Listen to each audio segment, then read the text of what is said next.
4. Sociedade e Estado. Conceitos e perspectivas históricas. Objetivos do capítulo. Ao final do capítulo, o aluno deve ser capaz de diferenciar os conceitos de sociedade e Estado, perceber as relações entre convívio social e normas de conduta. Palavra-chave: sociedade, Estado, normas sociais, estratégias didáticas e recursos pedagógicos. Exposição dialogada, discussão em grupo, produção em grupo, júri simulado. Respondendo aos questionamentos. 1. Você faz parte de algum grupo formado por pessoas com os mesmos interesses que os seus? Se sim, quais são as regras desse grupo? Professor, o questionamento prepara para o conceito do capítulo à medida em que chama a atenção para a relação entre convívio social e normas de conduta. Mas, uma vez parte-se de uma situação específica, mais ligada ao contexto imediato dos estudantes, como sensibilização para a compreensão do contexto mais amplo, relacionado à participação dos sujeitos em uma sociedade. Entende-se que a vivência em grupos menores guarda similaridades com a vivência mais ampla em sociedade. Salienta-se como similaridade principal a concorrência de regras de convívio. 2. Quando pessoas pertencentes a um mesmo grupo precisam resolver algum conflito, as regras do grupo podem ajudar? Se sim, indique como. Se não, indique o que poderia ajudar nessa situação. Professor, se achar necessário, o enfoque da discussão sobre este questionamento pode incidir também sobre a ideia de regras como um mal necessário. Explica-se. Os alunos podem ser instigados a comentar sobre o que sentem quando precisam seguir regras. Alguns poderão dizer que essa é uma situação não muito agradável. A partir daí, é possível encaminhar a reflexão para a compreensão sobre a necessidade de, muitas vezes, o interesse coletivo prevalecer sobre o interesse individual. Introdução. Neste capítulo, apresentamos os conceitos básicos de Estado e sociedade, acrescentando um breve histórico da evolução dessa relação, muitas vezes conflituosas e instável, que molda a história da humanidade e, ao mesmo tempo, é moldada por ela. Conceituando Estado. O que é Estado? É uma entidade que organiza e controla o convívio dos diversos segmentos sociais de um determinado território e estabelece limitações e ordenamentos ao comportamento dos indivíduos e grupos nesse ambiente. Para o jurista Miguel Reale, Estado pode ser definido como a organização da nação em uma unidade de poder, a fim de que a aplicação das sanções se verifique segundo uma proporção objetiva e transversal. Para tal fim, o Estado detém o monopólio da coação no que se refere à distribuição da justiça. É por isso que alguns constitucionalistas definem o Estado como a instituição detentora da coação incondicionada. Reale, 2001, página 70. O conceito de Estado não é universal. Segundo Norbert Bobbio, essa entidade se restringe a indicar e descrever uma forma de ordenamento político surgida na Europa entre os séculos XIII e XIX. Bobbio, Matheus Pesquino, 1998, mostram que o termo Estado, aparece nos documentos dessa época, indicando a condição do país, tanto em seus dados sociais como políticos, na sua constituição material, nos traços que constituem seu ordenamento. Página 425 a 426. Oscar Oslav, 1997, página 1. Entende a formação do Estado como um aspecto constitutivo do processo de construção social, um processo do qual são definidos os diferentes planos e componentes que estruturam a vida social organizada. Juntos, estes planos formam uma certa ordem cuja especificidade depende de circunstâncias históricas complexas. Segundo o autor, essa ordem social que se estabelece não resulta apenas da justaposição de elementos históricos que confluem em determinado período, mas também dos problemas e desafios que o próprio processo de construção social encontra em seu desenvolvimento histórico. O papel que o Estado assume não é o mesmo ao longo da história. Ao contrário, ele é, em cada momento da história, um resultado de decisão política e ideológica traçadas para solucionar as questões sociais que, na sua essência, são conflitosas. Assim, ao longo da história, observamos uma série de fatos resultantes desse conflito, que acarretam para a vida comunitária aspectos negativos e positivos, como, por exemplo, de resultado dessa relação e seus conflitos temos revoltas, revoluções, guerras mundiais, bomba atômica, declaração dos direitos humanos, criação de novas doenças e de novas vacinas, geração do efeito estufa, concentração de renda, lutas por justiça social. O Estado, como organização política e social, constitui-se basicamente de 3 elementos: o território, um espaço geograficamente delimitado onde o poder estatal é exercido; a Constituição, o conjunto de regras e condutas que cria, mantém a cultura política comum a todos os que fazem parte da sociedade nacional; o conjunto de instituições e suas prerrogativas inclui a principal prerrogativa de que detém o poder estatal, o poder coercitivo delegado ao Estado pela própria sociedade. Conceituando a sociedade. Do ponto de vista sociológico, podemos definir sociedade como um conjunto de pessoas que vivem em determinado espaço e tempo, de forma unida por necessidade do grupo, seguindo normas que são comuns a todos. Se olharmos sob a perspectiva do conceito de Estado, vemos que a noção de sociedade representa muito mais que um somatório de indivíduos. Uma vez que qualquer atividade humana é considerada um ato social e natural, pois fazemos parte da natureza. Todos os processos e relações que produzam e reproduzam a vida material são, ao mesmo tempo, sociais e naturais, ainda que realizadas por um indivíduo. Não existe, nesse sentido, a separação entre indivíduo e sociedade. Nesse contexto, desenvolve-se o conceito de sociedade civil, a sociedade relativa ao cidadão. Se pararmos para pensar um pouco, podemos perceber que ao longo de nossas vidas fazemos parte de vários grupos. A família, a escola, o bairro, o trabalho, etc. Em cada um desses grupos, há regras de convívio. Essas regras não precisam necessariamente ser escritas, muitas vezes não precisam nem ser faladas, pois o dia a dia dá conta de explicá-las. Acontece que os seres humanos não participam apenas de pequenos grupos. Vivemos em cidades que, no caso do Brasil, localizam-se em estados, os quais, por sua vez, pertencem a países. E temos histórias de vidas diferentes. É óbvio que grupos maiores com maior diversidade implicam mais pessoas diferentes se relacionando, o que leva a mais divergência, mais conflitos. Nesse nível de interação, os diferentes contatos entre as pessoas podem ser problemáticos, se não houver um mínimo de organização. A fim de percebermos um exemplo concreto da importância do Estado, pensemos nas relações construídas em torno do trabalho. Há muitos conflitos envolvendo patrões e empregados, e esses conflitos, muitas vezes, acabam gerando formas de exploração injusta da mão de obra. É preciso, então, a interferência do Estado, a partir da criação de leis trabalhistas que garantam maior justiça nas relações. O Estado é, portanto, o grande regulador das condições que garantem o bem-estar dos cidadãos. Perspectivas históricas na relação entre Estado e sociedade. O estudo da história, tradicionalmente dividido em períodos, costuma ter como elementos demarcatórios fatos singulares que marcaram a humanidade, em termos tanto de relacionamentos como de concepção de mundo.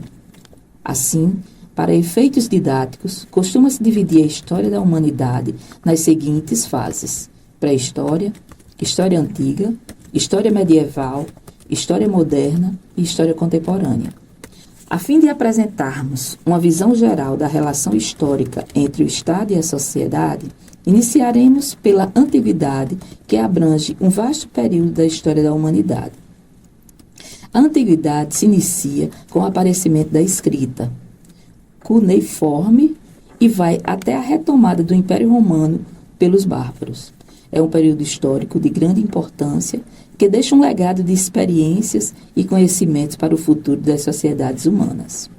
Duas são as marcas características do Estado antigo: a natureza unitária, porque não era admitida qualquer divisão interior, nem territorial, nem de funções; a religiosidade, de modo que a autoridade dos governantes e as normas de comportamento individual e coletivo eram expressões da vontade e do poder divino.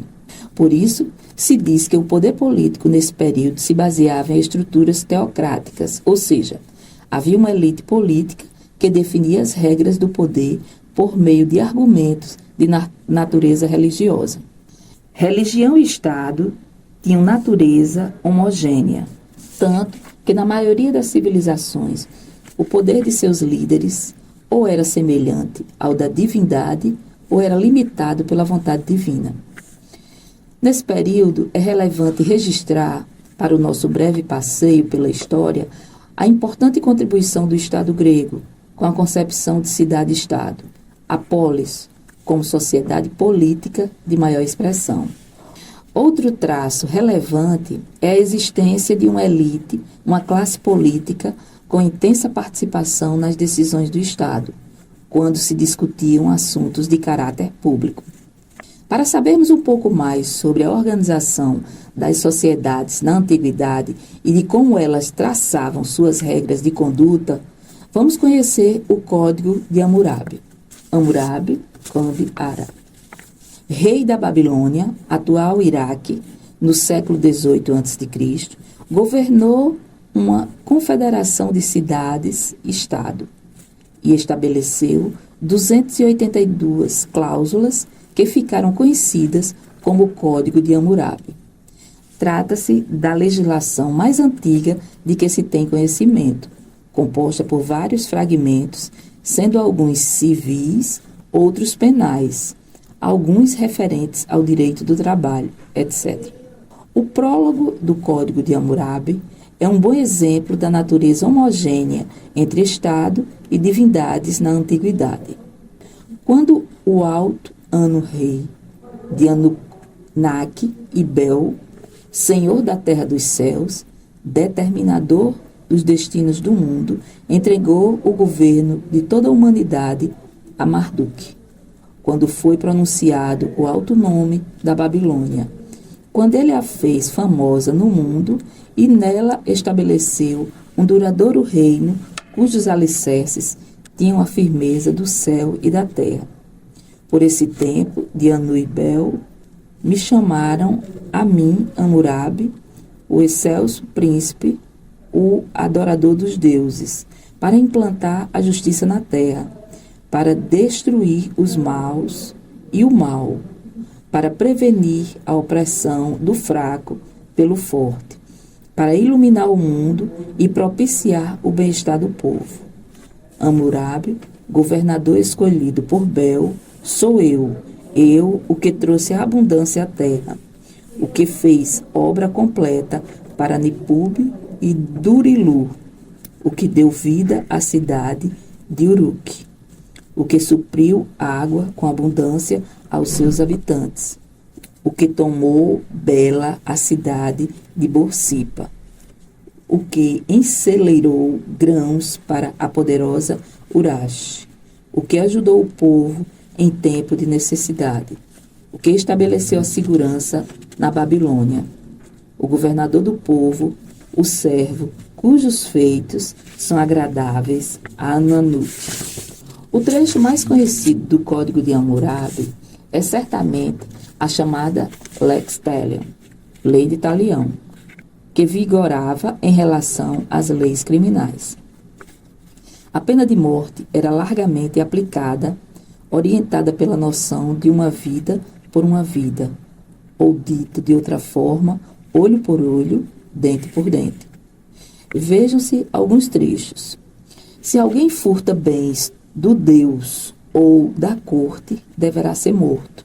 Mas quem recebeu dele a coisa furtada também deverá ser morto. Se alguém, sem testemunhas ou contrato, compra ou recebe em depósito ouro ou prata, ou um escravo, ou uma escrava, ou um boi, ou uma ovelha, ou um asno, ou outra coisa de um filho alheio, ou de um escravo, é considerado como um ladrão e morto. A Idade Média, 476 a 1435, passa como período histórico a partir da queda do Império Romano. Os principais elementos presentes na sociedade medieval que se julgaram para caracterizá-la são o cristianismo, as invasões bárbaras e o feudalismo. Nesse período, a ordem era bastante instável e precária, em função das constantes guerras, da indefinição de fronteiras políticas e da incerteza de quem era o comando. Apesar das formações políticas terem o poder bastante fracionado e descentralizado, feudos, havia um desejo de unidade e força. Na organização feudal, a vida social dependia totalmente da posse ou propriedade da terra, pois dela vinha a subsistência de ricos e pobres.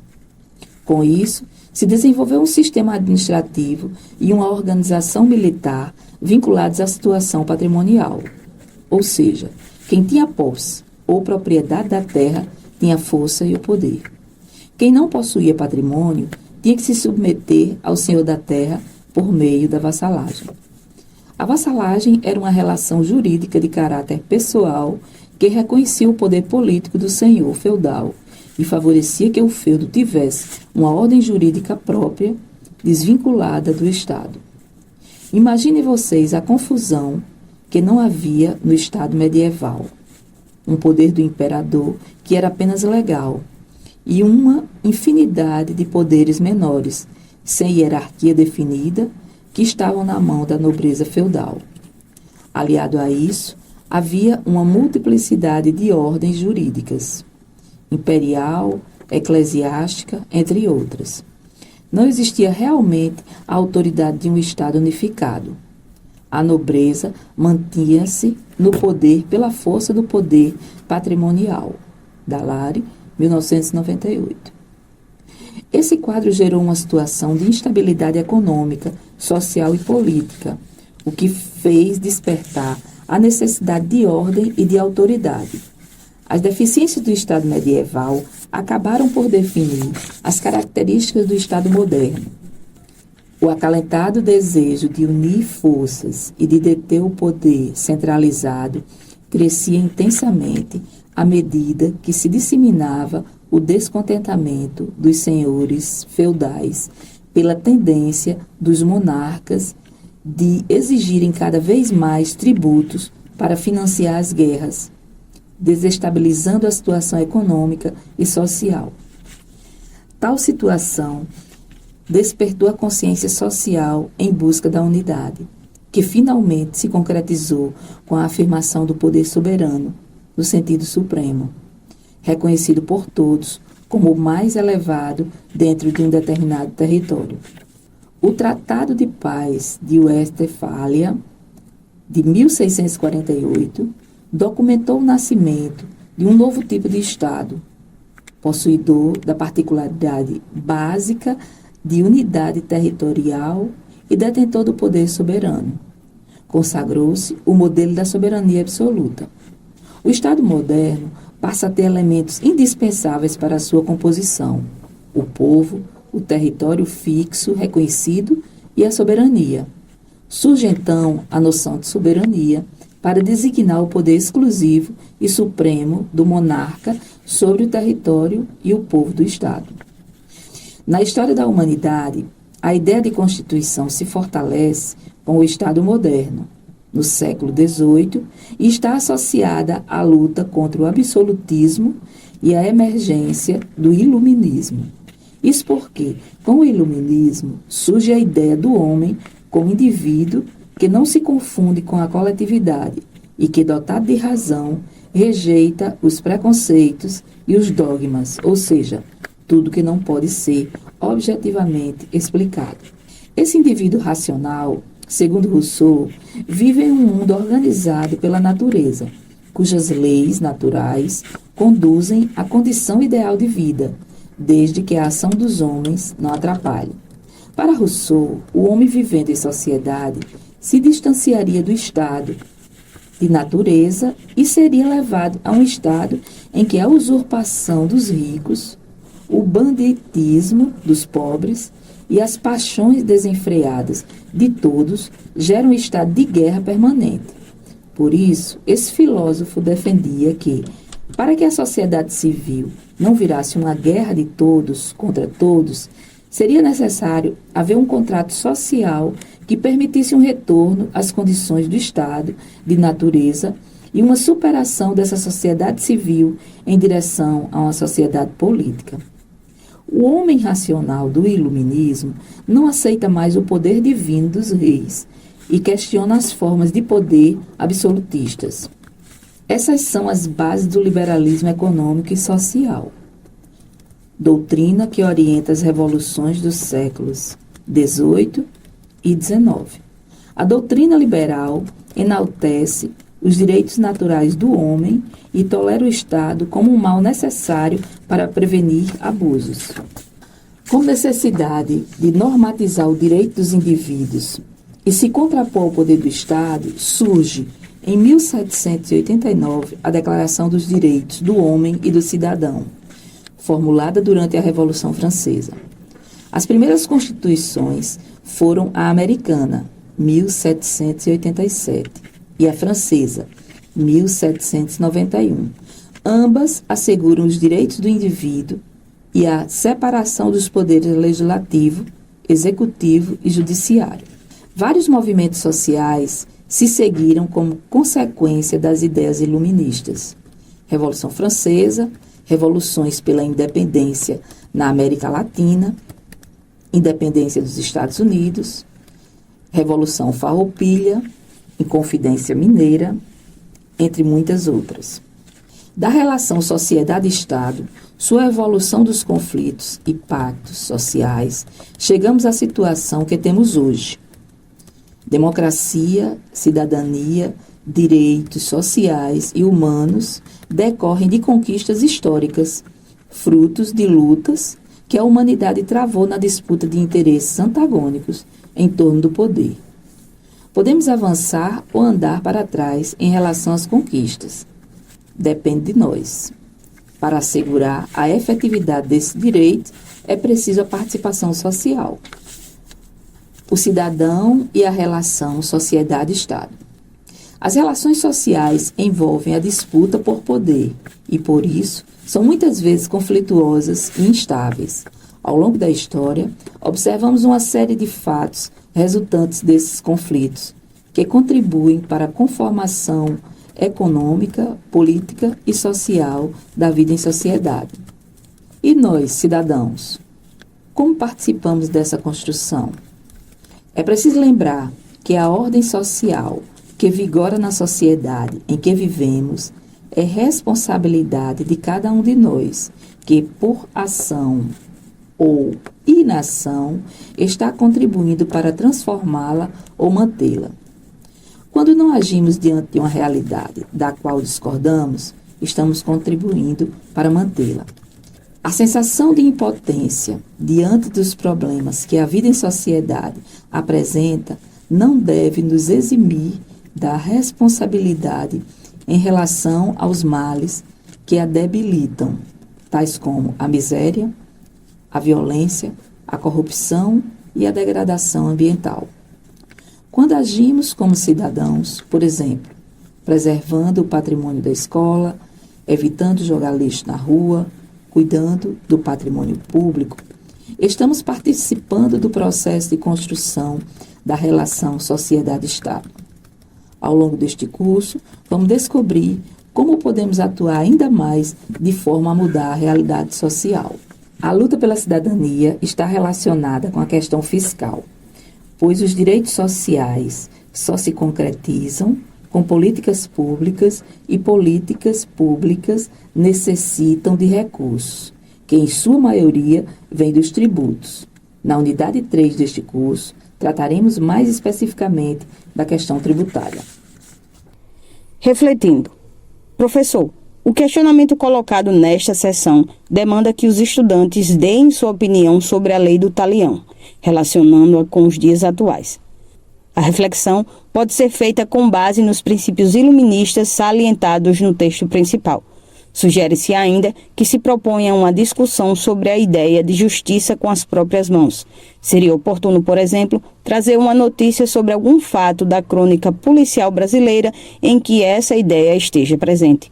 Caso necessário, pode-se sugerir que os estudantes pesquisem mais informações sobre a lei de talião. O próprio professor pode fornecer tais informações a partir do conteúdo apresentado neste livro. Praticando. Professor, a atividade solicita que a turma, de preferência dividida em grupos, crie as regras para uma sociedade fictícia, a Sociedade dos Leitores de Livros de Suspense. Recomenda-se que o professor forneça exemplos de regulamentos de outras sociedades, a fim de que os alunos tenham modelos prévios de produção. Além de desenvolver a habilidade de produção, outro foco da atividade reside sobre a necessidade de gerenciar conflitos. A formulação de regras, na maioria das vezes, é estabelecida a partir da convergência que surge da divergência. Nesse sentido, o papel do professor como interlocutor é essencial, tanto para mediar ele mesmo os conflitos dos grupos, quanto para reconhecer entre os próprios alunos aqueles que podem atuar nas mediações. Caso queira, o professor pode sugerir outros tipos de sociedade, mais condizentes, por exemplo, com o contexto da turma. Textos complementares. Reflexiones sobre la formación del Estado y la construcción de la sociedade argentina. Desarrollo Econômico. Revista de Ciências Sociais, volume 21, 1982. Buenos Aires, Argentina. Texto sobre o Código de Hammurabi. Dalari Dalmo de Abreu. Elementos de Teoria Geral do Estado. Segunda edição, São Paulo, Saraiva, 1998, página 110. Bobbio Noberto, Mateus Nicola e Pasquino Gianfranco. Dicionário de Política. São Paulo, editora UNB, Imprensa Oficial, 2004. Oslac, Oscar. La Formación del Estado Argentino. Origem, Progresso e Desarrollo Nacional, editora Planeta, 1997. 5. A construção da cidadania no Brasil. Objetivo do capítulo. Ao final do capítulo, o aluno deve ser capaz de reconhecer os principais fatos históricos relacionados à construção da democracia no Brasil. Traçar um paralelo entre democracia e participação popular. Classificar os direitos do indivíduo em civis, políticos e sociais. Compreender a questão ambiental como um direito do indivíduo. Palavra-chave: cidadania, direitos civis, direitos políticos, direitos sociais, meio ambiente, movimentos populares brasileiros. Estratégias didáticas e recursos pedagógicos. Exposição dialogada, construção de painéis, discussão em grupo, dramatização. Respondendo aos questionamentos. 1. Você é capaz de aprender com seus próprios erros? Se sim, indique uma situação em que isso aconteceu. Professor, esse questionamento permite que se inicie o debate sobre os chamados erros históricos. Na verdade, é apenas uma preparação para o questionamento seguinte. 2. É comum se dizer que a história permite à humanidade não cometer os mesmos erros do passado? Você acha que isso vale para a sociedade brasileira? Professor, o questionamento demanda que o estudante tenha um conhecimento prévio sobre fatos marcantes da história do país, O importante, portanto, não é apenas responder sim ou não à pergunta proposta, mas, principalmente, embasar a resposta com dados mais concretos. Nesse sentido, serão cabíveis tanto respostas positivas quanto negativas, pois, a depender do enfoque selecionado, é possível perceber tanto avanço quanto estagnação no que concerne ao desenvolvimento da nação brasileira. Introdução. A origem do conceito de cidadania provém dos gregos, especificamente por volta do ano 380 a.C. Embora a cidadania na Grécia incluísse apenas uma parcela da sociedade, não se pode deixar de considerar que tanto a democracia quanto a cidadania grega foram conquistas fundamentais para a história da humanidade. O conceito de cidadania, como hoje se entende, consolida-se na modernidade, quando nascem os direitos naturais, vida, propriedade e liberdade, do homem liberal, burguês, garantidos pelas consecutivas declarações de direitos, elaboradas a partir das revoluções liberais na Inglaterra, Revolução Gloriosa, 1688 a 1689, Estados Unidos, Emancipação Política, 1776, e França, Revolução Francesa, 1789. O percurso histórico da cidadania no Brasil. No caso do Brasil, temos que, em seu período colonial, 1530 a 1815, prevaleceu a ausência de direitos, uma vez que a atuação do poder público, ou seja, do Estado, era mínima ou nenhuma. A forma como o país foi conquistado pelos portugueses, o latifúndio, a monocultura de exportação, o analfabetismo e a escravidão são fortes marcas negativas do passado que até hoje têm influência na vida social, econômica e política do país. No período conhecido como Brasil Imperial, 1822 a 1889, ocorrem várias revoltas populares importantes, as quais, apesar de não se caracterizarem como manifestações de cidadania nos termos de hoje, demonstram que o povo, a despeito das repressões violentas da coroa, nunca deixou de reagir à injustiça e à falta de liberdade. São exemplos de rebeliões ocorridas no período imperial em vários pontos do país: Cabanagem, Balaiada, Sabinada, Revolta dos Males e Guerra dos Farrapos. A partir da proclamação da República, em 15 de novembro de 1889, inicia-se uma nova fase da história do Brasil. Nossa primeira Constituição Republicana, 1891, toma por base o modelo dos Estados Unidos da América. O texto, de caráter liberal, descentraliza o poder, dando aos estados maior autonomia.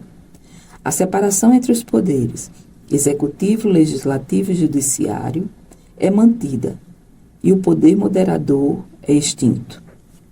As eleições para a presidência da República, para as presidências dos estados, equivalentes aos atuais governos, e para os órgãos legislativos, passam a ser diretas. Contudo, ainda são excluídos do direito ao voto os analfabetos, as mulheres, os membros de ordens religiosas, os soldados, cabos e sargentos. Há separação definitiva entre a Igreja Católica e o Estado, que a partir de então passa a ser laico. Pode-se dizer que a experiência republicana brasileira dá início à experiência democrática no país. Essa experiência é, ainda hoje, uma obra em construção, marcada por altos e baixos.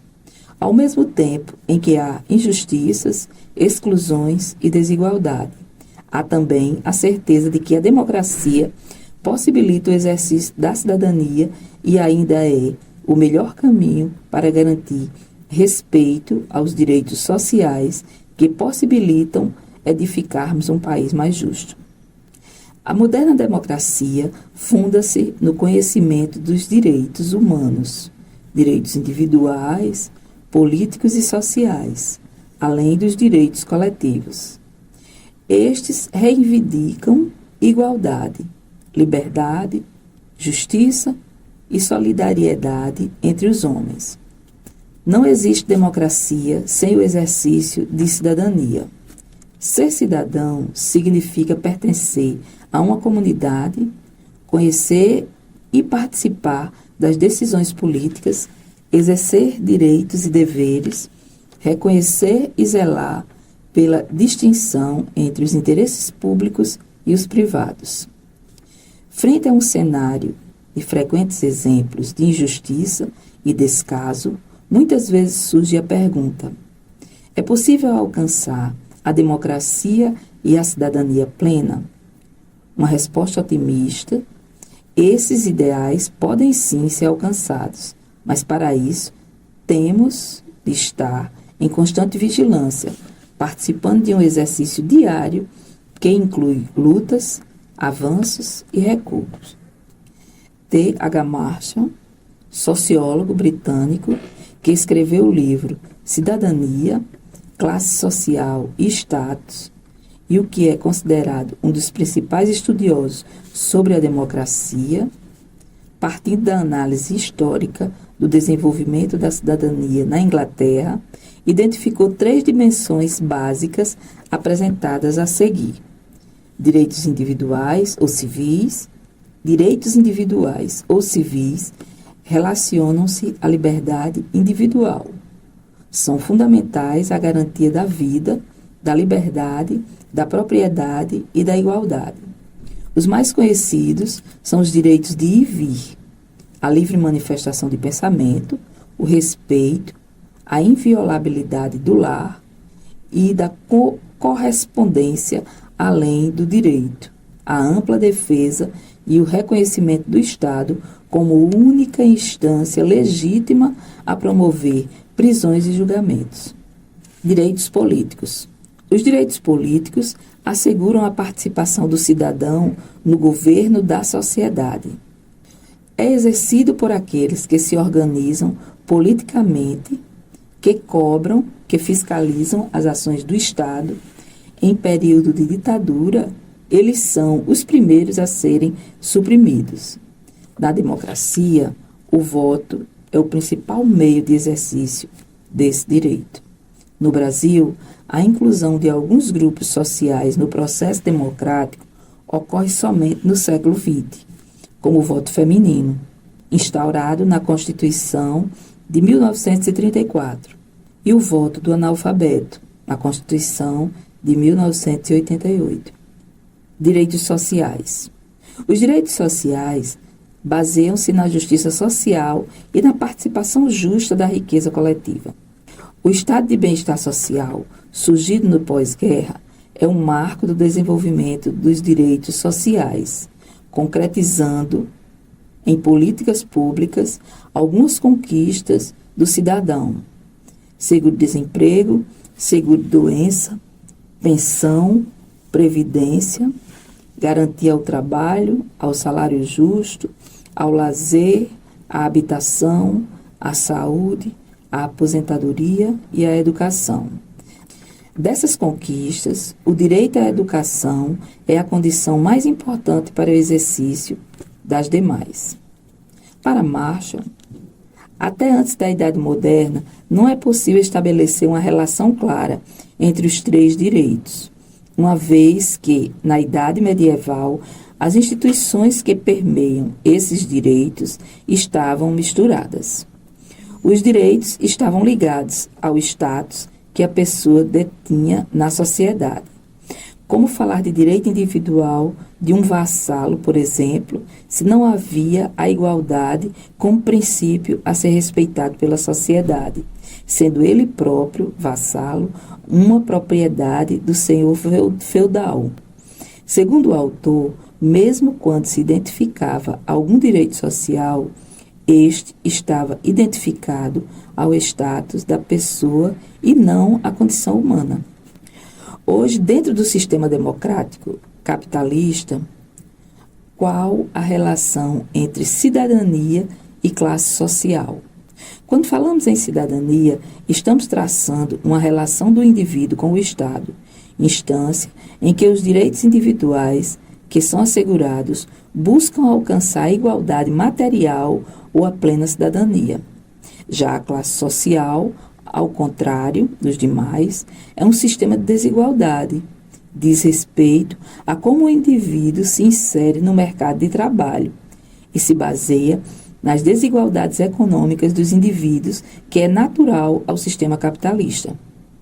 A desigualdade econômica, por sua vez, subsiste, reproduzindo desigualdades sociais. Marshall, 1976, página 76. Há, portanto, uma divergência entre cidadania e classe social. Na essência, trata-se de uma relação conflituosa, pois à medida que a cidadania avança, aumenta a pressão para reduzir as desigualdades sociais. Se há um conflito inerente aos fins de cada um desses conceitos, qual foi o impacto do avanço da cidadania sobre a redução das diferenças sociais até o início do século XX? Até esse período, o despertar da consciência social não prejudicou o sistema capitalista de classes sociais. Ao contrário, tornaram-no menos vulnerável. A crise capitalista de 1929 e o avanço dos direitos sociais com a instituição do Estado de Bem-Estar Social são o maior exemplo disso. Estamos no início do século XXI e muitos avanços ocorreram em termos de cidadania nos últimos 100 anos. No Brasil, sob vários aspectos, esses avanços confirmam a constatação de Marshall, de que a ampliação dos direitos sociais constitui-se num papel decisivo para reduzir as desigualdades sociais. A redemocratização e a luta pela cidadania. Na história recente da cidadania no Brasil, dois momentos são fundamentais: a ditadura militar, com a suspensão de grande parte dos direitos civis, políticos e sociais, e a década que antecede a promulgação da Constituição de 1988, caracterizada pela intensificação da luta contra o golpe militar e por novos direitos. No processo de redemocratização do país, iniciado em 1985, os movimentos sociais conquistam pela primeira vez na história nacional um destaque significativo na luta pela cidadania. O movimento das diretas já, exigindo eleições diretas para presidente, coloca nas ruas mais de 5 milhões de pessoas. Seguem-se as manifestações pela elaboração de uma nova Constituição. Em 1988, é promulgada a Constituição Cidadã, que apresenta avanços significativos para a consolidação de alguns direitos civis, políticos e sociais. Direito ao meio ambiente e emergência de novos direitos. Além das 3 dimensões básicas apresentadas por T.H. Marshall, com o avanço da cidadania, ganhou realce o direito ao meio ambiente. A Conferência das Nações Unidas sobre o Meio Ambiente, na Declaração do Rio de Janeiro, em 1992, afirmou que os seres humanos estão no centro das preocupações com o desenvolvimento sustentável. Têm direito a uma vida saudável e produtiva em harmonia com a natureza. Percebe-se que existe uma simetria entre direito ao meio ambiente e o direito à vida da pessoa humana.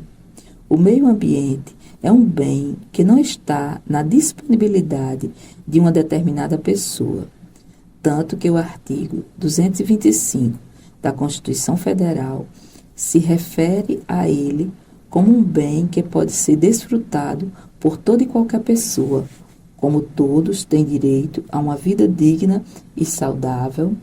É um dever de cidadania lutar para preservar os bens ambientais e para que o desenvolvimento econômico seja sustentável.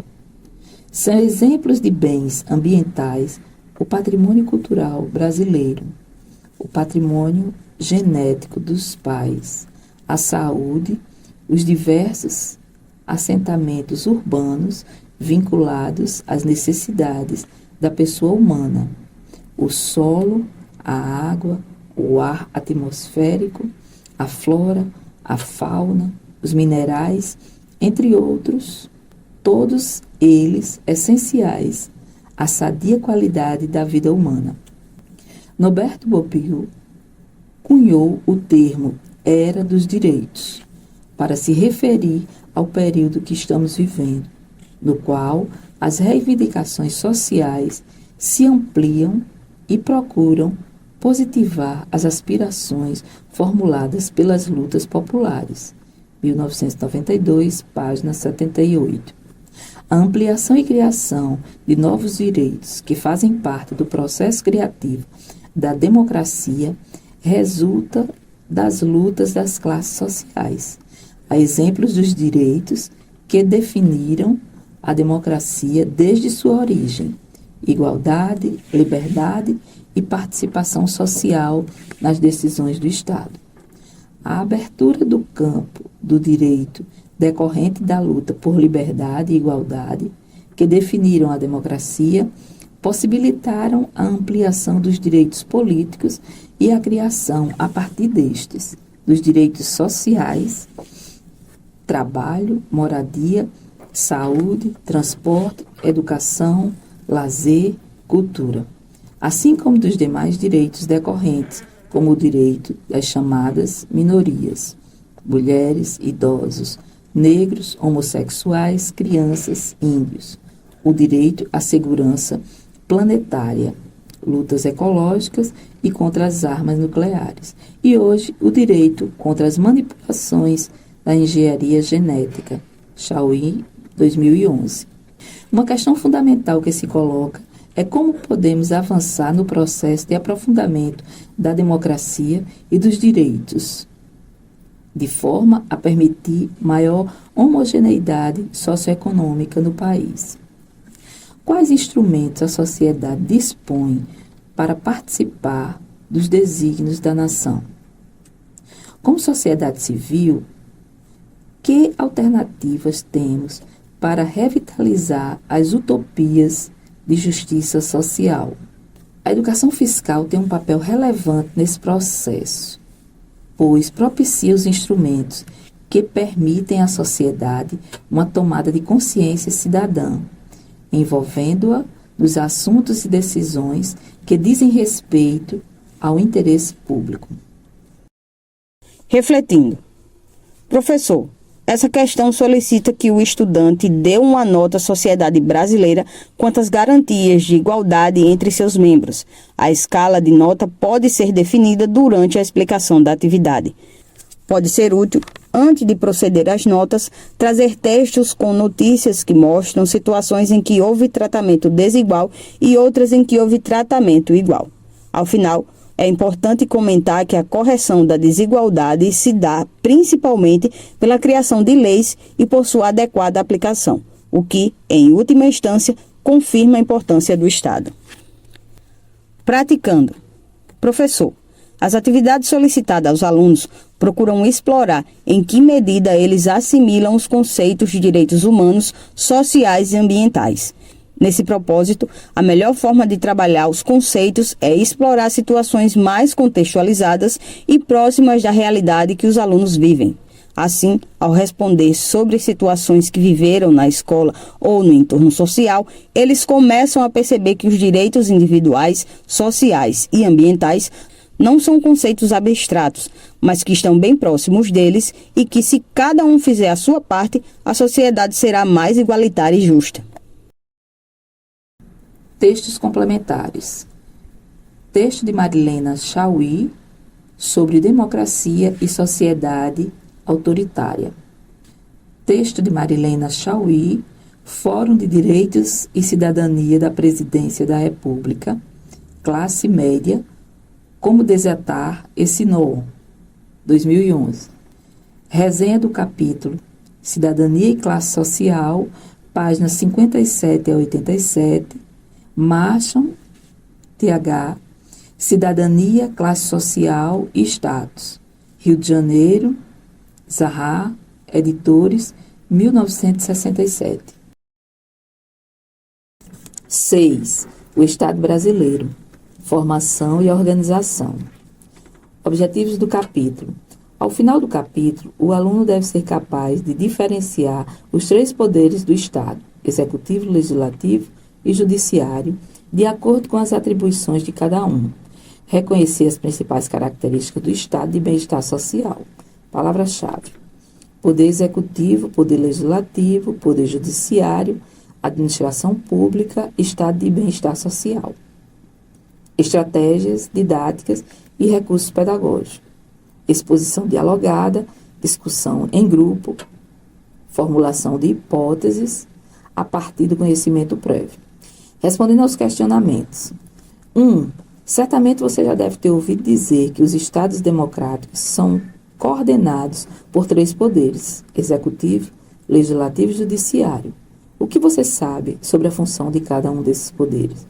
Professor, diferentemente dos questionamentos propostos nos capítulos anteriores, os quais partiam de situações vividas pelos alunos, os questionamentos desse capítulo tratam do conhecimento prévio sobre os conceitos que serão trabalhados no texto principal. Neste primeiro questionamento, busca-se saber o quanto os alunos conhecem a respeito dos 3 poderes, pilares da organização social democrática. Recomenda-se fazer um registro das respostas no quadro, por exemplo, a fim de confrontá-las com as informações obtidas após a discussão do conteúdo. 2. Neste capítulo, vamos analisar o conceito de estado de bem-estar social. O que você acha que esse conceito exprime? Professor, esse é um conceito técnico, o qual provavelmente o aluno não domina. O foco neste questionamento reside nas hipóteses coerentes de que eles podem construir a partir da relação entre os termos Estado e bem-estar. Não se trata, portanto, de propor definições prévias, fidedignas em relação ao conceito técnico. Interessa, principalmente, a possibilidade de sugerir respostas coerentes a partir da associação aludida. Organização do Estado e dos poderes. A Constituição Federal trata da organização do Estado brasileiro, no título 3, da organização do Estado e, para efeito de estudo, neste capítulo, vamos abordar 2 pontos: a organização político-administrativa e a administração pública. Organização político-administrativa. A Constituição Federal de 1988 trata da organização político-administrativa do Estado brasileiro no seu capítulo 1, a partir do artigo 18, onde dispõe que a organização político-administrativa da República Federativa do Brasil compreende a União, os Estados, o Distrito Federal e os municípios, todos autônomos nos termos desta Constituição. O Brasil tem como forma de governo a República, organizada em uma federação, por isso se diz República Federativa do Brasil. Essa federação é composta por 4 entes políticos autônomos: a União, os Estados, o Distrito Federal e os municípios. A União é o poder político central, os Estados, os poderes políticos regionais, e os municípios, os poderes políticos locais. O Distrito Federal acumula poderes regionais e locais. Atualmente, temos a seguinte divisão política do território brasileiro. Como sistema político, o Brasil adota o presidencialismo, em que predomina o princípio da divisão dos poderes. O Estado brasileiro é constituído por 3 esferas de poder que se organizam para exercer 3 funções básicas: executar, legislar e julgar. Daí falamos em poderes executivo, poder legislativo e poder judiciário. O poder executivo é exercido pelo presidente da República, com mandato de 4 anos, auxiliado pelos ministros de Estado. O Poder Legislativo é exercido pelo Congresso Nacional, que se propõe da Câmara dos Deputados e do Senado Federal, e o Poder Judiciário é exercido por seus órgãos, a saber, o Supremo Tribunal Federal, o Conselho Nacional de Justiça, o Superior Tribunal de Justiça, os tribunais regionais federais e juízes federais, os tribunais e juízes de trabalhos, os tribunais e juízes eleitorais, os tribunais e juízes militares, e os tribunais e juízes dos estados e do Distrito Federal e territórios. Conforme a Constituição Federal, os 3 poderes são independentes e harmônicos entre si. Assim, quem executa as leis não pode fazer parte do grupo dos que produzem os legisladores, bem como aqueles que executam as leis não podem ser os mesmos que julgam. São os poderes que dão rumo ao Estado. Um poder não pode interferir no outro, mas todos devem trabalhar em equilíbrio. Para isso, cada poder deve cumprir fielmente o que determina a Constituição. Democracia e cidadania.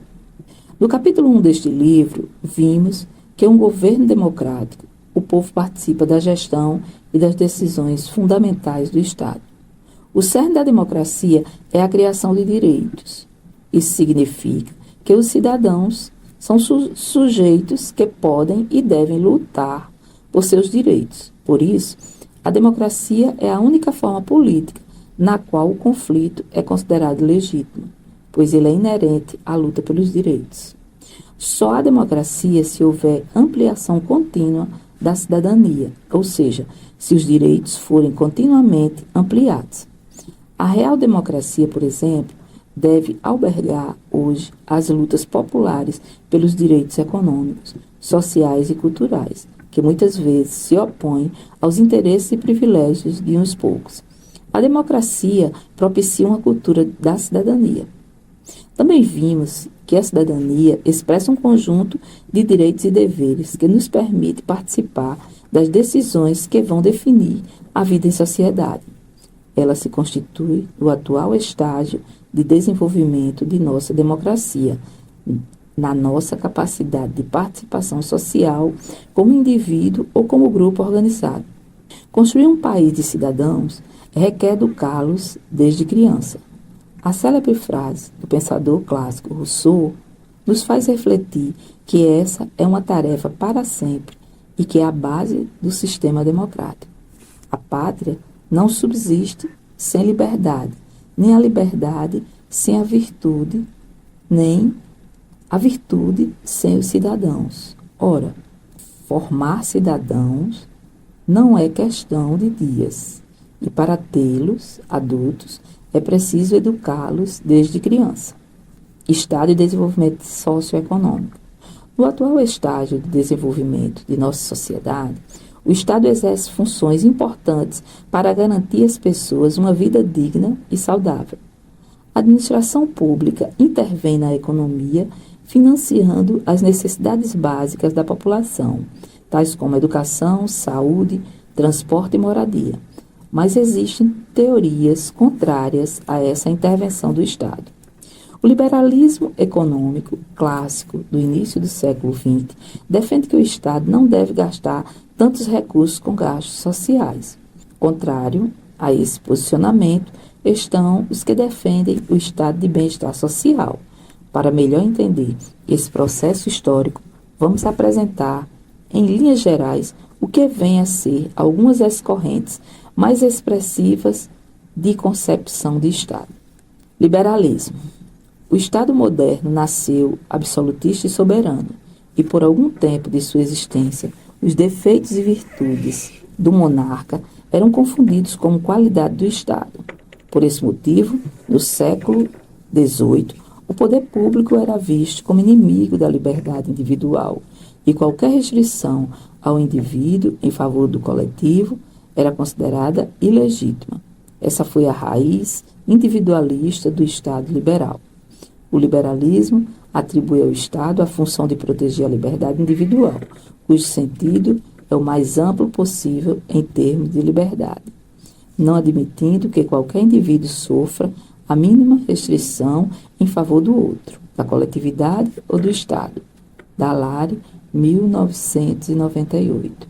A corrente inspirou-se nas obras de John Locke, criticando o absolutismo inglês e no liberalismo econômico de Adam Smith e outros.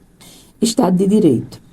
A corrente que defende o Estado de Direito deriva dos contratualistas, cujas maiores expressões são Hobbes e Rousseau.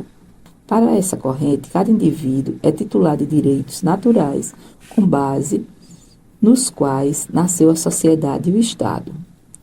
Defendiam a instituição do Estado e de um governo no qual os indivíduos abriram mão de certos direitos, mantendo, entretanto, a possibilidade de exercer seus poderes soberanos de tal maneira que todas as leis continuam a ser a emanação da vontade do povo.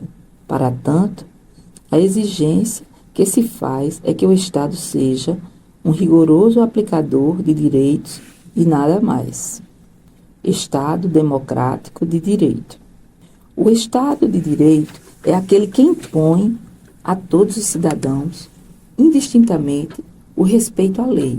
Na definição de Reale, 2000, por Estado de Direito, entende-se aquele que, constituído livremente com base na lei, regula por esta todas as suas decisões. Página 37. Em poucas palavras, podemos definir como Estado de Direito a estrutura estatal em que o poder público é definido, além de limitado e controlado, por uma Constituição. O Estado Democrático de Direito conjuga, pois, as concepções de Estado de Direito e de Estado de Justiça Social. Como já nos referimos no capítulo 1º deste livro, no caso brasileiro, seus fundamentos são consagrados na Constituição em seu artigo 1º. A soberania, a cidadania, a dignidade da pessoa humana, os valores sociais do trabalho e da livre iniciativa, o pluralismo político. Estado de bem-estar social. O estado de bem-estar social, também conhecido como welfare state, refere-se a um sistema de proteção social construído a partir das últimas décadas do século XIX e início do século XX, e que atribui ao Estado uma função interventiva e regulatória na área de bem-estar social. Foi na Alemanha, com Bismarck, em 1880, que surgiram os primeiros elementos da política social que desaguaram no estado de bem-estar moderno. Soziallast, em alemão, com o Welfare State.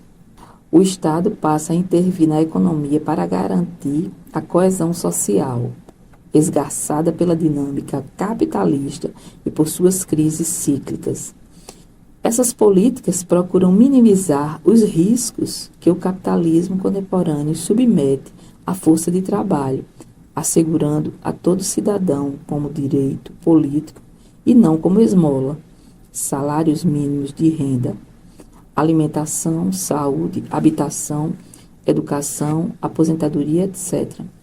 Apesar de serem inúmeras as teorias sobre a origem e desenvolvimento do estado de bem-estar social, uma coisa é consensual, é um elemento estrutural ao capitalismo contemporâneo, mas não representou apenas um incremento nas políticas sociais.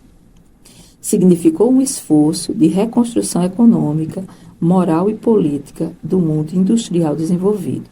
Economicamente, significou o abandono da ortodoxia do mercado. Moralmente, significou a defesa das ideias de justiça social, solidariedade e universalismo. Politicamente, foi parte de um projeto de construção nacional da democracia liberal em reação ao avanço das propostas comunistas. Nogueira, 2001. O estado de bem-estar social, que tem como seu mais importante defensor o economista John Maynard Keynes, 1883 a 1946, Keynes defendia a intervenção estatal e atribuir ao Estado a obrigação de conceder benefícios sociais que garantissem condições de vida digna à população. Aplicando as propostas keynesianas do bem-estar social, após a Segunda Guerra Mundial, os países da Europa Ocidental viveram os anos dourados do capitalismo. Crescimento econômico elevado, investimentos públicos, crescente arrecadação tributária, universalização das políticas de educação, saúde e assistência. No Brasil, os princípios do Estado de bem-estar social estão consagrados na Constituição de 1988, no seu título 8º da Ordem Social. A Ordem Social tem como base o primado do trabalho e como objetivo o bem-estar social e a justiça social. Afirma também que a Seguridade Social será financiada por toda a sociedade de forma direta e indireta por meio dos tributos especificados. Esse conceito de Seguridade Social surge pela primeira vez no Brasil na Constituição Federal de 1988 e compreende um conjunto integrado de ações de iniciativa dos poderes públicos e da sociedade, destinadas a assegurar os direitos relativos à saúde, à previdência e à assistência social. Em diversos artigos da Constituição Federal de 88, observamos o Estado assumindo a proteção e garantindo o bem-estar da sociedade. São direitos sociais a educação, saúde, a alimentação, o trabalho, a moradia, o lazer, a segurança, a previdência social, a proteção à maternidade e à infância, a assistência aos desamparados, na forma desta Constituição, artigo 6º. A saúde é direito de todos e dever do Estado, artigo 196. A educação, direito de todos e dever do Estado e da família, artigo 205.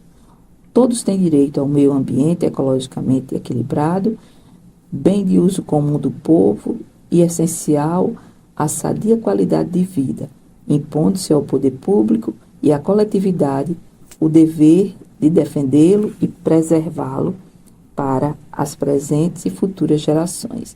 Artigo 225. A família, a base da sociedade, tem especial proteção do Estado. Artigo 226. Neoliberalismo. Neoliberalismo. Com a crise do petróleo em 1973 e a derrubada do Muro de Berlim, as forças renovadas do liberalismo econômico voltam a ganhar espaço, apesar dos bons resultados do estado de bem-estar social.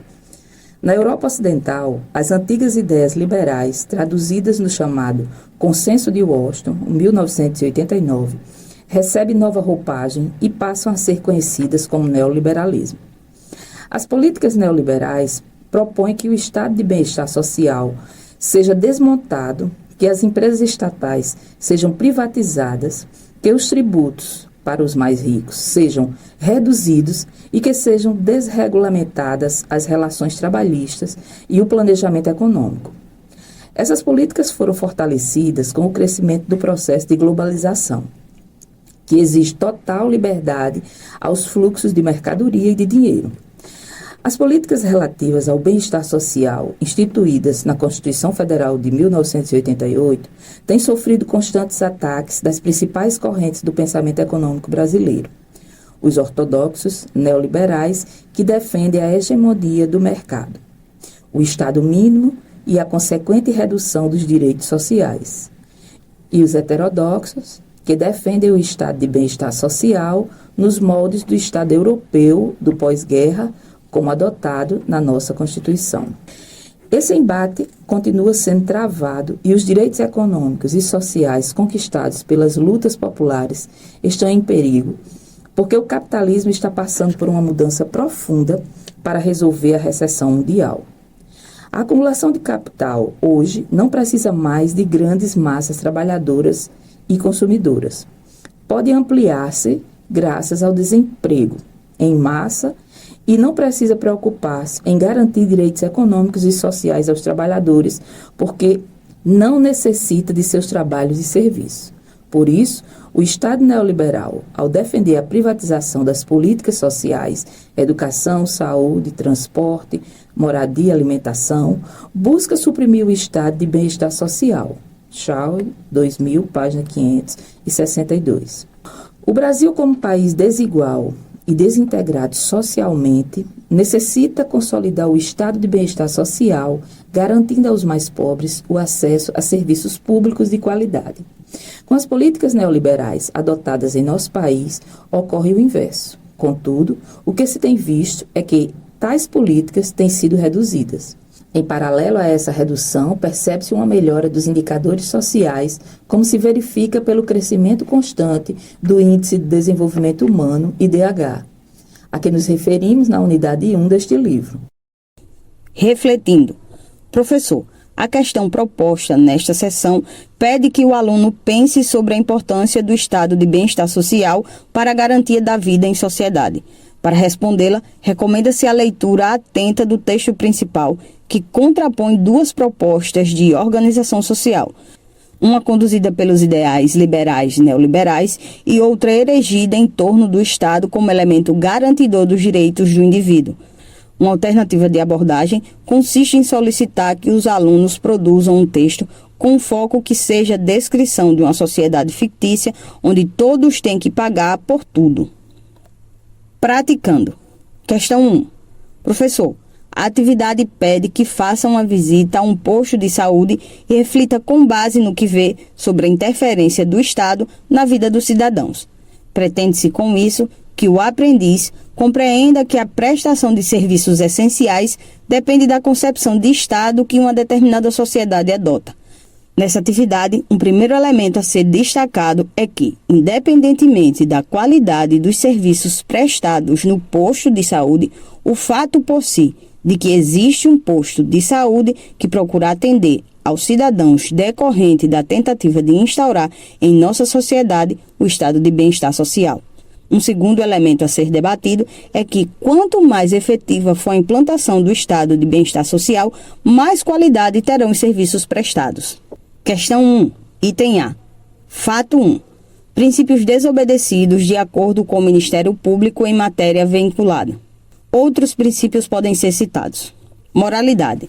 O convênio firmado entre os dois órgãos, Liceu das Artes e Ofício da Bahia e Secretaria de Saúde do município de Salvador, revelaria que os responsáveis, em tese, não teriam agido com base nos princípios que regem a administração pública.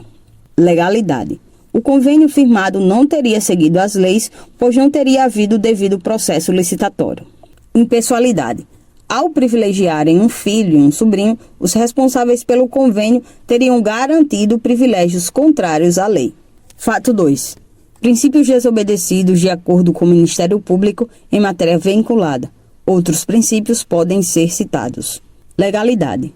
No plano de trabalho apresentado pela empresa ABC, teria havido várias irregularidades, a ausência de estimativas orçamentárias e comparativos de preços, edital inconsistente e sem publicidade, objeto licitado diferente do aprovado pelo plano de trabalho, 2 ambulâncias em vez de 8. Moralidade. Ao adquirir ambulâncias por um valor 226% maior que o aprovado pelo plano, os donos da empresa ABC teriam ferido os princípios definidos na Constituição. Importante. Professor, deve ser ressaltado para os alunos que as conclusões colocadas nos fatos acima referem-se a acusações feitas pelo Ministério Público, que ainda não houve condenações e que os acusados têm o direito constitucional ao contraditório e à ampla defesa. Item B. Expectativa de resposta. Devia haver maior fiscalização antes de os convênios e contratos serem firmados. Textos complementares. Dalari, da 1 de abril, Elementos de Teoria Geral do Estado, segunda edição, São Paulo, editora Saraiva, 1998, página 110. Martinez, Vinícius Carrilho, Estado de Direito, Jus Navigandi, Teresina, ano 11, número 918, 7 de janeiro de 2006. Leia mais em jus.com.br/artigos. 7. Ética e cidadania. Objetivos do capítulo. Ao final do capítulo, o aluno deve ser capaz de compreender o conceito de ética, distinguindo-o do conceito de moral. Conhecer as condições do sujeito moral que o levam à autonomia. Relacionar ética, justiça e participação social. Palavras-chave: ética, cidadania, autonomia, moral. Estratégias didáticas e recursos pedagógicos. Exposição dialogada, discussão em grupo, interpretação de textos, autoanálise de atitudes. Respondendo aos questionamentos. 1. Você já passou por alguma situação na qual se sentiu desrespeitado? Se sim, narre o ocorrido e diga como você agiu. 2. Cite um fato ocorrido em sua escola no qual um profissional agiu de forma solidária para contribuir com o bem-estar dos alunos. Professor, os dois questionamentos são duas faces de uma mesma moeda, que tem como cerne a ação do outro. O foco deste capítulo reside no entendimento da ética como estudo da conduta do homem em relação ao seu semelhante. A ética é tratada, então, como um elemento relacionado ao conceito de alteridade, constituição do sujeito, a partir de suas relações com os outros com quem convive.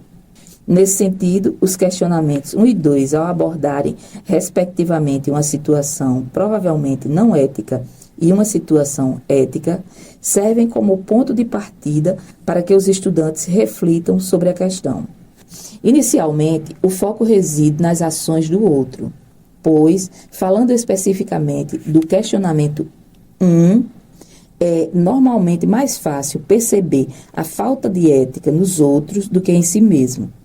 Ao final do capítulo, após a reflexão sobre o texto principal, em uma das atividades práticas, é solicitada uma autoanálise ética, fechando assim o ciclo iniciado aqui. Ética, o que é? O ramo da filosofia dedicado aos assuntos morais chama-se ética. A palavra ética vem do grego ethos, que significa modo de ser ou caráter. Ética e moral. Qual a diferença entre ética e moral? A moral está ligada aos costumes praticados por uma sociedade, aquilo que é certo ou errado para um determinado grupo num determinado momento. Toda cultura e cada sociedade institui uma moral, isto é, valores concernentes ao bem e ao mal, ao permitido e ao proibido, e a conduta correta e a incorreta. Válidos para todos os seus membros, por exemplo, a prática da escravidão é considerada intolerável nos dias de hoje, mas no passado já foi aceita pela sociedade.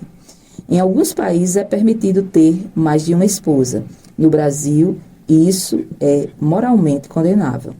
E toda sociedade tende a achar natural sua forma de agir, naturaliza a moral, para assegurar que ela se perpetue. O simples fato de existir uma moral que a sociedade compreende como natural não significa a presença explícita de uma ética, entendida como filosofia moral. Então, a moral muda de acordo com o tempo e com o espaço. Já a ética é uma reflexão sobre o comportamento moral dos homens e revela que nossas ações refletem na sociedade e que cada um de nós deve ser livre e responsável por suas atitudes. Dito de outra forma, a ética trata da relação entre a vontade do homem e a obrigação de seguir uma norma, do bem e do mal, do que é justo e injusto, da liberdade e da necessidade de respeitar o próximo. A filosofia moral, ou a disciplina denominada a ética, nasce quando se passa a indagar o que são, de onde vêm e o que valem os costumes de nossa sociedade, que são moralmente aceitos. É preciso pensar e refletir sobre nossos costumes, o que são, de onde vêm e o que valem. A preocupação ética pode ser traduzida em uma pergunta fundamental: o que podemos fazer para sermos felizes e para que todos sejam felizes também? Ética e justiça, construção coletiva e intervenção social. A ética está intimamente ligada à justiça. E a justiça é uma condição que mobiliza as pessoas. Em busca de vencer as injustiças, moveram-se os franceses quando tomaram a Bastilha. Moveu-se Gandhi quando desafiou o Império do Sol na Índia e moveu-se Martin Luther King quando combateu a supremacia branca americana. A postura de um ser ético é a de preocupação com os problemas da comunidade e de participação das decisões da esfera pública que podem melhorar a vida em sociedade, reduzir o sofrimento humano, tornar o planeta um lugar saudável e bonito para as futuras gerações. A conduta ética do agente consciente. Para definirmos conduta ética, é preciso ter consciência entre certo e o errado, o bem e o mal. Segundo a estudiosa Marilena Chauí, no livro Convite à Filosofia, página 377 em diante, o sujeito ético ou moral só pode existir se preencher determinadas condições. Diz a autora que a liberdade não é tanto o poder de escolher entre fazer isso ou aquilo, mas é o poder que detém o sujeito ético de dar a si mesmo padrões de conduta para a sua vida. O sujeito ético ou moral é aquele que sabe o que faz, conhece os motivos e os resultados que quer alcançar com suas ações, reconhece o significado de suas intenções e de suas atitudes e a essência dos valores morais. A ética definirá o sujeito ético ou moral em função da diferença entre o indivíduo ativo e o indivíduo passivo. Ser consciente de si e dos outros, reconhecendo a existência dos outros como sujeitos iguais. Ser adotado de vontade, orientando desejos e sentimentos para que estejam em conformidade com a consciência e decidindo entre alternativas possíveis. Ser responsável, reconhecendo-se como autor de uma ação a partir da avaliação dos efeitos e consequências dessa ação sobre si e sobre os outros.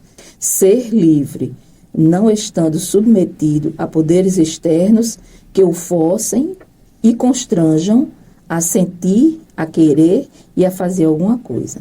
Passivo é aquele que se deixa governar e arrastar por seus impulsos, inclinações e paixões, pelas circunstâncias, pela boa ou má sorte, pela opinião alheia, pelo medo dos outros, pela vontade de um outro, não exercendo sua própria consciência, vontade, liberdade e responsabilidade.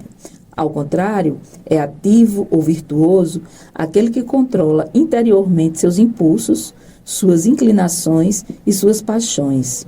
Discute consigo mesmo e com os outros o sentido dos valores e dos fins estabelecidos. Indaga se devem e como devem ser respeitados ou transgredidos os outros valores e fins superiores aos existentes. Avalia sua capacidade para dar a si mesmo as regras de conduta. Consulta sua razão e sua vontade antes de agir. Tem consideração pelos outros, sem subordinar-se, nem submeter-se cegamente a eles. Responde pelo que faz, julga suas próprias intenções e recusa a violência contra si e contra os outros. Numa palavra, é autônomo. Chauí, 2000, página 434. Na esteira do conceito de autônomo, é salutar lembrar a reflexão de Sócrates. Apenas o ignorante é vicioso ou incapaz de virtude, pois quem sabe o que é bem não poderá deixar de agir virtuosamente. Os valores morais e os meios. Como nossa sociedade define o que é o bem e a virtude, o mal e o vício, a violência e o crime? Em outras palavras, quais são os valores morais de nossa cultura e sociedade do ponto de vista da ética? Além dos valores morais e do sujeito moral, o campo ético se constitui de outro elemento: os meios para que o sujeito realize os fins. A conhecida frase, os fins justificam os meios, expressa que, para alcançar fins legítimos, todos os meios são válidos. No caso da ética, essa afirmação não é óbvia, uma vez que nem todos os meios utilizados para alcançar um fim são justificáveis. Apenas os meios que estão de acordo com os fins da própria ação se justificam. Em outras palavras, fins éticos exigem meios éticos. Imaginemos uma sociedade que considere a lealdade entre seus membros como um valor moral, baseada na confiança recíproca. Isso significa que, se alguém mentir, por exemplo, ou praticar atos que quebrem a confiança recíproca, inveja, adulação, má-fé, crueldade e medo, estará incorrendo em uma conduta imoral. Mas e se, para forçar alguém a ser leal, fosse preciso mentir para que mantivesse a confiança em certas pessoas e continuasse leal a elas? Os fins, a lealdade, justificam os meios. A mentira? Do ponto de vista ético, a resposta é não, porque os meios usados, no caso, a mentira, desrespeitam a consciência e a liberdade da pessoa moral, que estaria agindo não por uma consciência interior, mas por coação externa. Shaolin 2000. O sujeito ético, livre e autônomo está relacionado com a busca do bem-estar, felicidade, para si e para os seus semelhantes. Essa busca se alia à ideia de construção de um Estado democrático, capaz de propiciar uma vida digna para todos. Podemos dizer, então, que a postura ética está relacionada com a atuação cidadã perante a sociedade. Ética e cidadania. Nossa responsabilidade com o bem da humanidade inclui uma ética e uma cidadania universal, que podem ser entendidas como a responsabilidade do ser humano com relação aos seus semelhantes, à natureza e à defesa do planeta Terra. Para se agir responsavelmente, um bom exercício é usar a regra básica de Kant. Age de tal modo que a máxima da tua ação se possa tornar princípio de uma legislação universal. A aplicação dessa regra significa o indivíduo imaginar como seria o mundo se todos se comportassem como ele. Se ele mente para alguém, pensando em obter um ganho, deve pensar: e se todos fizéssemos como eu? Se a mentira fosse generalizada e o ato de mentir se tornasse uma lei, como ficaria a convivência entre as pessoas? Como seria o mundo em que reinasse a desconfiança? Quanto mais desigual uma sociedade, maior é a desconfiança em relação ao outro. E a falta de confiança é, sem dúvida, uma inimiga da sociedade bem governada. Por isso, a ética e a cidadania andam de mãos dadas. Alguns países com elevado índice de bem-estar social, Finlândia, Suécia, Noruega, Dinamarca, Holanda, Áustria e Alemanha, são os que têm mais igualdade social e homogeneidade em relação à renda. Além disso, se levarmos em conta os valores do Índice de Percepção da Corrupção, IPC, nesses países, é viável concluir que eles estão entre os mais éticos do mundo. O Índice de Percepção da Corrupção é, hoje, a mais conhecida e utilizada medição da corrupção em pesquisas científicas. O índice é elaborado por meio de pesquisa de opinião com empresários e analistas de diversos países, convidados a dar sua opinião sobre o grau de corrupção em cada país. É um índice que mede a corrupção de forma subjetiva, pois depende da percepção de cada sociedade. Em 2010, foram avaliados 178 países que receberam notas de 0 a 10. Quanto mais próximo de 0, mais elevado o nível de corrupção. E quanto mais próximo a 10, mais baixa é a percepção da corrupção. A maioria dos países da lista, quase 70%, tem sérios problemas quanto à percepção da corrupção. Frise-se, contudo, que não há um só país em que a sociedade tenha a percepção total de que não há corrupção, pois nenhum dos países recebeu pontuação máxima. Os países ocidentais, apesar dos elevados investimentos em segurança e das medidas para fazer a lei ser respeitada, são também os que apresentam maior proporção de pessoas que pagam suborno. O Brasil vem tentando melhorar a sua posição no ranking, criando novas leis, como a de acesso à informação pública e a que castiga penalmente as empresas por corrupção, e não apenas os indivíduos. Além de criar leis, é preciso ainda colocar em prática a estrutura legal contra a corrupção. A participação social é fundamental para garantir o padrão ético dos governos nas 3 esferas da federação. A corrupção afeta, sobretudo, os países mais pobres e os que estão com o tecido social em decomposição. A Síria e Líbia são exemplos de países com elevado índice de percepção de corrupção e com problemas de coesão social por motivos de guerra e conflitos militares. Entre os países com menores pontuação estão Iraque, Síria, Líbia, Sudão e Sudão do Sul, Chade, Guiné Equatorial, Guiné-Bissau, Haiti, Turcomenistão, Uzbequistão e Iêmen. Os países com menor percepção de corrupção, Dinamarca e Suíça, são também os países mais transparentes, seguidos por Luxemburgo, Canadá, Austrália, Holanda e Suíça. Sem sombra de dúvida, a transparência e o controle social são ingredientes que contribuem para deter a corrupção. Valores éticos mínimos. Reiterar a proclamação da dignidade humana. Existe uma postura ética mínima que deve balizar a ação moral. O mínimo ético se baseia na dignidade da pessoa humana. A Constituição brasileira, em seu artigo 1º, proclama a ética como princípio fundamental. E é esse princípio que deve balizar todas as relações humanas, profissionais, familiares ou de outra natureza. Quando agimos de forma consciente com o objetivo de lutar por melhores condições de vida para todos, de aliviar o sofrimento de outro, de exercer a paciência em momentos difíceis, de ser tolerantes e respeitosos com os que pensam de forma diferente, estamos agindo eticamente.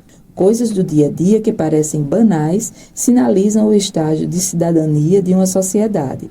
Respeitar o lugar na fila, não se irritar no trânsito, aguardar o momento para falar. A base desse comportamento é o respeito ao outro e à coletividade. Refletindo. Professor, nesta sessão, solicita-se que o aluno discuta a conhecida lei de Gerson à luz dos valores morais discutidos no texto. Os fins justificam os meios? Então vale tudo para tirar vantagem e ser um vencedor sempre? Explore o fato de que, para alcançar resultados éticos, devemos utilizar de meios éticos. Para conseguir uma vaga de emprego, é lícito pedir uma mãozinha de um político para a vaga? Quais as consequências disso para a sociedade em geral? Praticando. Questão 1. Professor, os textos da questão tratam de ética em um campo comum, o respeito aos animais. Não foi diretamente tratado no texto principal, mas ele é útil para analisar as ações dos seres humanos no que diz respeito ao direito à vida e ao bem-estar. Solicita-se que o aluno reflita sobre as ações dos sujeitos narrados nos textos. Vejamos as questões. A. Que assunto é tratado por ambos os textos? Sugestão de resposta: o respeito pelos animais ou o bem-estar dos animais.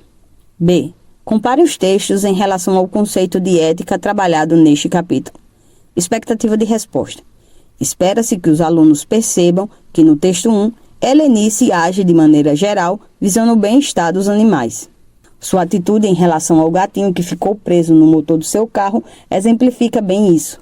Já no texto 2, há os que agem de forma semelhante a Helenice, os manifestantes ligados aos direitos dos animais, que libertaram os cães do laboratório, e os que agem de forma contrária, os responsáveis pelas pesquisas com os cães.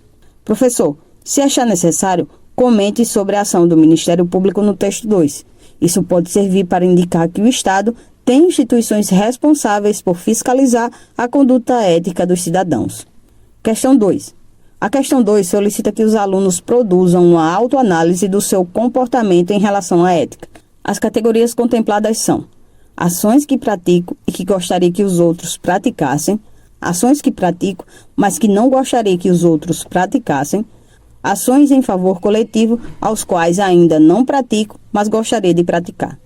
No comando da questão, já se informa que não é preciso mostrar as respostas para os outros, nem para o colega, nem para o professor.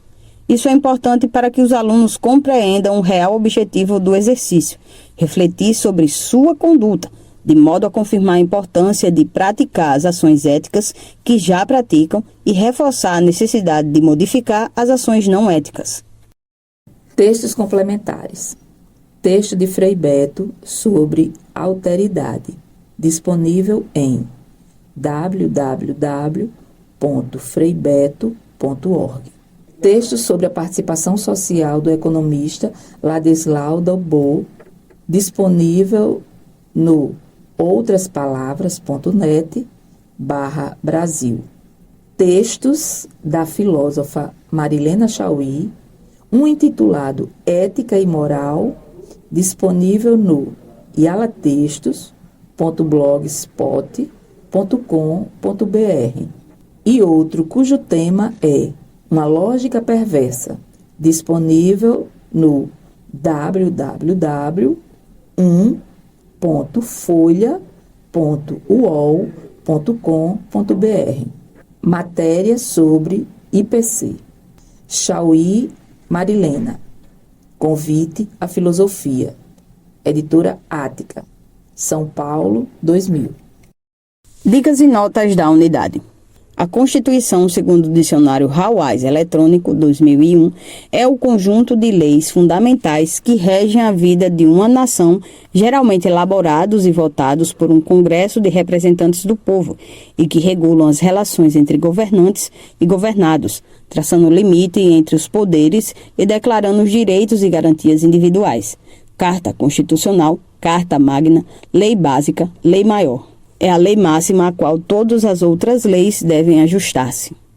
Na cidade grega de Atenas, considerado o berço da democracia, só eram considerados cidadãos os homens com mais de 21 anos que fossem atenienses e filhos de pais atenienses.